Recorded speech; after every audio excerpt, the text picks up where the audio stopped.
땅은 국가 소유고 사인 간에는 점유권이라고 하지만 사실 소유권처럼 사고파는 이런 제도는 자유민주주의에도 역행이 되는 아주 좋지 않은 제도라고 할 수가 있습니다. 이런 체제가 되면 국가의 폭력적 행위에 대해서 맞서 싸울 수가 없습니다. 민주화를 요구할 수가 없어요. 언제든지 내쫓길 수 있으니까. 그래서 저는 사유토지가 돼야 된다라는 그런 생각입니다.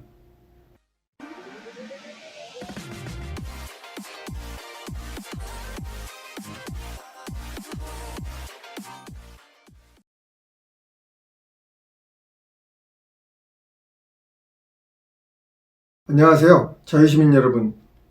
자유시민TV 박종훈 인사드립니다. 이번에 문재인 대통령은 추미애 전 더불어민주당 대표를 이 법무부 장관으로 후보자로 지명을 했습니다. 그런데 추미애 법무부 장관 후보자의 경우는 어떤 법사상을 가지고 있느냐? 상당히 사회주의적인 그런 법사상을 가지고 있어서 문제된 적이 있었습니다. 구체적으로 추미애 법무부 장관 후보자는 한국이 중국의 토지 제도를 모델로 삼았으면 좋겠다라고 이야기를 했습니다. 그러면은 중국의 토지 제도가 어떤 거죠? 중국은 사회주의 국가이기 때문에 토지도 전부 국유로 돼 있었습니다. 등소평이 과거에 중국을 개방하지 않았습니까? 그때마다 부딪힌 것은 뭐냐? 기업의 재산을 어떻게 볼 것인가? 그래서 재산들을 인정해주는 형태로 물권법이 만들어지게 되었습니다. 토지 부분에 대해서는 중국의 2007년에 만들어진 물권법에 보면 제45조에 국가 소유인 재산은 전민 소유로 한다. 그러니까 실제로는 이것은 국무원이 소유권을 행사한다는 겁니다. 47조에 도시의 토지는 국가 소유이다. 도시의 땅이 다 국가 소유라는 겁니다. 이런 식으로 사회주의의 본색을 거의 잃지 않고 있습니다. 그러면 무엇이 이렇게 추미애 전 당대표의 마음을 흔들었을까요? 전 국민의 1%가 90%의 토지를 가지고 있다. 통계 보도가 있었어요. 그러니까 그렇게 토지가 편중되게 아주 소수의 사람들이 갖고 있다는 거, 빨리 이런 거 뜯어 고쳐야 되겠다. 이런 생각을 하잖아요. 농지개혁도 했던 나라인데. 그런데 추미애는 무엇을 잘못 보고 있느냐? 그 90%가 어떤 땅이냐? 이것을 전혀 보지 않고 있는 것입니다. 그래서 이제 제가 자료를 한번 보여드리도록 하겠습니다. 이거는 이제 통계청에서 발표한 자료인데요. 개인 토지의 지목별 현황입니다. 여기 보면은 면적의 34.8%가 뭐예요? 농경지죠. 그리고 나머지 면적의 57.9%가 임야입니다. 요걸 합치면 93%가 되는 겁니다. 그러면 이 93%의 땅을 1%가 갖고 있는 거예요. 1%가. 여기 보면 면적도 나와 있지만 가액도 나와 있습니다. 대지가 5.3%밖에 안 되는데 가액의 73.3%입니다. 농경지는 34.8%인데 17.8%고요. 임야는 57.9%인데 가액은 3.9%밖에 안 됩니다. 이 사람도 부자인가요? 농사 짓고 있는 사람들이 그렇게 엄청난 부자인가요? 강남에 10평짜리 그 지분 평수 있잖아요. 아파트에 10평짜리 지분 평수를 갖고 있는 사람이 그 아파트가 30억 이렇게 간다면 그 사람이 더 부자인가요? 아니면 그 농촌에 그 3,000평 5,000평을 갖고 있는 농사를 짓는 사람이 더 부자인가요? 그래서 이 토지를 공유제로 하면 핏하면 이 강남에 있는 아파트 그 땅이고 다 공유니까 다 내 거가 될 것 같은 그런 느낌을 아마 가질 겁니다. 그러나 실제로 그렇지 않습니다. 아까 중국의 예에서도 보듯이 누가 결정해요? 국무원이 결정하고 지배 정당인 공산당이 결정하는 겁니다. 그러면 중국의 13억 인구가 전부 베이징 가서 살 수 없듯이 우리나라 5천만 인구가 전부 강남 가서 살 수가 없는 거예요. 그럼 누가 결정을 하느냐? 그 결정은 백입니다. 둘러 메고 다니는 백 말고. 새로운 질서로 가도 나한테 이득이 되는 것이 아니라 그때는 권력의 백과 연줄에 의해서만 그 토지가 배분이 되는 겁니다. 시장 경제에서는 권력에 의한 백과 연줄에 의해서 되질 않고 돈을 누가 더 많이 내느냐 그거에 의해서 땅을 사잖아요. 아파트를 사잖아요. 그러니까 요지에 있는 좋은 상점은 평당 1억이 되고 또 아파트도 뭐 강남의 아파트는 평당 1억이라는 거 아닙니까? 어디는 몇십 평 아파트가 2, 3억밖에 안 하는데 그건 사람들이 그만큼 인심이 넉넉해서 돈을 얘다 너 30억 가져라 라고 주는 게 아닙니다.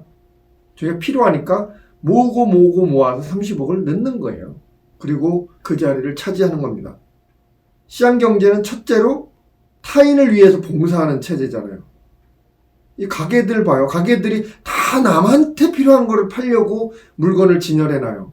요거 당신 필요하지 않습니까? 요거 당신 사서 쓰면 좋을 것 같은데요.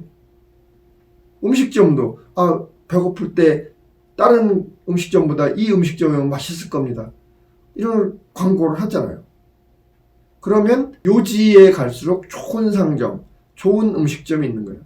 백화점이 있는 거예요. 그런 식으로 해서 요지에는 소비자들이 가장 절실하게 원하고 소비자들이 가장 맛있다고 보는 그런 그 가게와 이 음식점들이 모이는 겁니다. 그렇게 해서 결국은 소비자의 선택에 의해서 바뀌는 겁니다. 소비자의 선택이 시장경제에 가장 중요한 것이고 상인이나 기업가들은 소비자의 선택에 봉사하는 존재이기 때문에 소비자에게 가장 많이 봉사한 사람일수록 돈을 많이 벌게 돼 있어요. 이 돈을 번 사람이 또 자기 살기 좋은 곳에 아파트를 사요. 웃돈을 줘서라도 들어가는 겁니다. 그러면 시장경제는 기본적으로 소비자에게 가장 잘 봉사할 수 있는 기준으로 해서 용도가 정해지고 거기서 또 봉사를 많이 한 사람이 거기서 버는 돈으로 가장 쾌적한 곳에 가서 산다. 비록 질투가 날 수는 있지만 어쨌든 남을 위해서 봉사한 사람들, 그런 사람들이 좋은 요지를 차지하게 되는 것입니다. 누구는 부모 잘 만나서 그런 데 갔는데요. 그렇죠. 그 사람의 부모들이 사람들에게 봉사를 한 겁니다. 국유제에서는 기본적으로 당과 국가가 결정하는 불합리한 체제다. 평양 같은 데 가봐요. 여기는 관청가, 여기는 또 뭐 무슨 곳 정해지면 그 사람들이 정해진 곳 외에는 상점도 없어요. 사람들이 많이 몰리는 곳임에도 불구하고 삭막한 도시가 됩니다. 그러니까 당과 국가가 생각하지 않은 어떤 형태의 도시가 만들어질 수 없어요. 시민들의 선택에 의해서 도시가 안 만들어집니다. 그래서 이 합리성이라는 기준에서 상업적 합리성, 권력적 합리성 이 두 가지가 있습니다. 여러분은 어떤 걸 선택하시겠습니까? 또 한 가지 말씀을 더 드리면 토지를 국유화하게 되면 어떤 일이 일어나느냐. 지금 혐오시설 같은 게 여러분의 마을에 들어온다고 합시다. 그럼 여러분들은 어떤 반응이 보이나요? No, 들어오지 마라. 그걸 뭐라 그래요? 님비라고 그러잖아요. Not in my backyard. 우리 집 뒤에는 그런 혐오시설이 오면 안 돼. 그건 뭐예요? 내 집의 재산권을 가치를 떨어뜨리기 때문에 그런 거예요. 핀피. Please in my front yard. 우리 앞마당에는 이런 시설이 왔으면 좋겠어. 그건 뭐예요? 좋은 문화의 전당이나 좋은 백화점, 또 좋은 학교 이런 게 오면은 동네 분위기가 좋아지고 우리 집값도 올라가고 하잖아요. 이게 다 소유권과 관련돼 있는 거예요. 근데 소유권이 없다면 어떻게 되냐? 님비도 없고 핀피도 없습니다.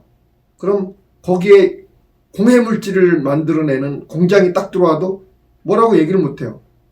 만약에 들어오지 마라 그러면은 당신이 사는 그 땅은 당신 땅이야? 아니죠. 국유지죠. 이 혐오시설 이거는 당과 국가의 명령이야. 당신은 당과 국가의 명령 안 따라? 당신이 나가. 이렇게 되는 거예요. 근데 시장경제에서는 혐오시설이 들어올 때 주민들한테 막 그 설득하는 작업도 하고 주민에게 피해가 가지 않는다 뭐 이런 것들 하잖아요. 그래서 혐오시설이 주민들과 함께 지낼 수 있도록 혐오시설이 아닌 것으로 되는 거예요. 예컨대 이제 대표적인 사례가 쓰레기 소각장입니다. 과거에 쓰레기 소각장은 막 쓰레기를 태우니까 발암물질이 나오니 해가지고 주민들이 엄청 싫어했어요. 결국은 어떻게 됐느냐? 연기를 철저하게 거르고 발암물질이 나가지 않도록 하고 무엇보다도 그 밑에를 아주 공원처럼 아름답게 꾸미고 그 주변 사람들한테 많은 이익을 주는 거예요. 그렇기 때문에 혐오시설들이 어떻게 보면 겉모습으로 보면 혐오시설이 아니라 마치 공원 같아요. 이런 모습으로 바뀔 수 있도록 된 것이 바로 그 님비와 핀피의 기능, 그것 때문입니다. 박원순 서울시장은 그런 얘기를 해요. 조선시대 정도전의 토지개혁에서 배워야 된다. 정도전의 토지개혁이라는 게 고려시대의 대토지 소유를 없애려고 한 거예요. 그런데 왕토 사상으로 바꾸면서 땅은 국가 소유고 사인 간에는 점유권이라고 하지만 사실 소유권처럼 사고 파는 그런 관계가 된 겁니다.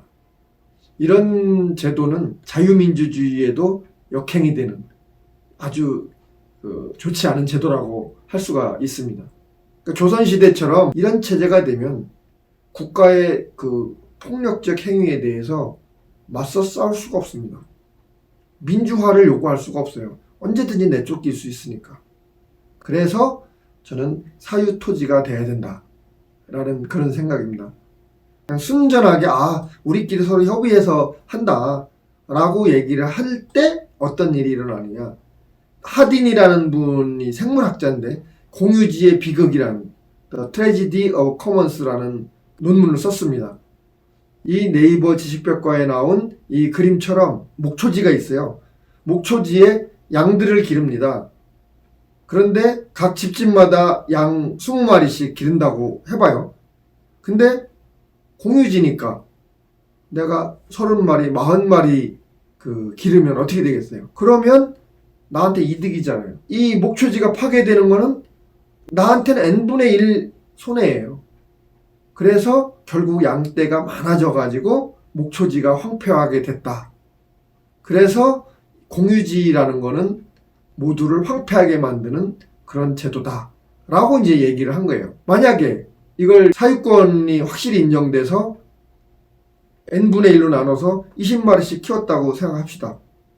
그러면 내가 내 땅에 40마리를 키우면 어떻게 되겠어요? 다 황폐화되죠. 그래서 사유지가 될 경우에는 확실하게 목초지를 잘 간수하고 그래서 모두가 번영하는 그러한 마을이 될 수 있다. 그것이 바로 이 공유지의 비극의 어떤 결론 그겁니다.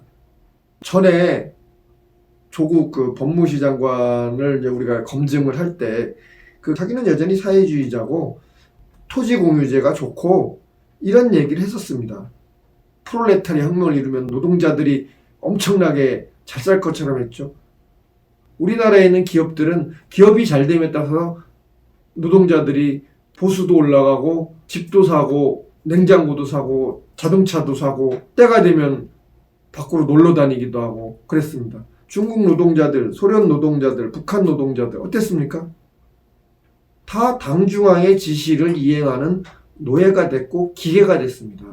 사회주의에서 유일하게 잘 사는 그런 사람들은 저 돼지 김정은이나 공산당 간부들이나 이런 사람들이라는 거예요. 근데 지금 후임 법무부 장관 후보자로 온 추미애 이 국회의원 같은 경우도 바로 이런 토지 공유제 이런 것을 찬양하는 사람입니다. 자유시민 여러분, 진짜 우리에게 위협적인 것은 바로 저런 토지 공유제, 중국식 토지제도 이런 걸 도입하자고 하는 이런 사회주의적 사고입니다. 이것을 우리는 절대로 허용해서는 안 되겠습니다. 감사합니다. 오늘 이야기를 들으시고 좋다고 생각하시면 구독, 좋아요 눌러주시고 또 주변 사람들에게도 알려주셨으면 좋겠습니다. 감사합니다.